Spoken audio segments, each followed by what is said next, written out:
Velkommen til College of Wizardry. Et internationalt rollespil for voksne om magi, venskab og sammenhold. Her samles 110 spillere på et slot i Polen for at udspille historier om livet på en skole for magi. Som rollespiller er næsten alt improviseret, og man er på en gang både skuespiller og tilskuer til den fortælling, man skaber sammen.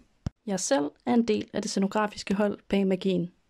For 4 år i træk er jeg ansvarlig for kostymer og make-up og skal transformere arrangørholdets omkring 15 frivillige statister til de magiske væsener, spillerne kommer til at møde.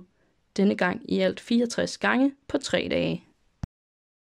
Før spillet starter, etablerer min assistent Masha og jeg et funktionelt kostymelager og en make-up station, og jeg holder møder med de frivillige om deres mange roller.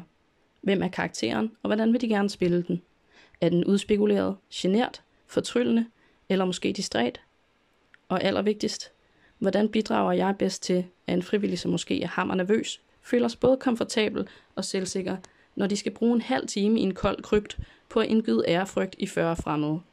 Den visuelle fremstilling af statistrollerne er vigtig, ikke kun for at give universet omkring spillerne liv, men at se overbevisende ud kan give troen på, at man er mega badass, også hvis man til daglig bare er datalog og hedder Morten.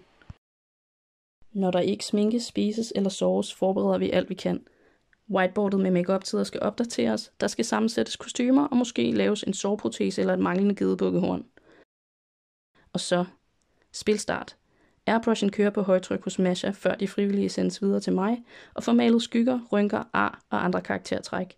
Imens hjælper vi med 8 arme folk ind og ud af alle slags monsterdragter og kostymer, og det vrimler med folk og scenografi om ørerne på os, indtil spillet slutter. Støvet har knap nok lagt sig, før alt skal pakkes igen. Spillerne forlader slottet med hjerterne fulde af magi og historier, og jeg glæder mig til det næste nye eventyr.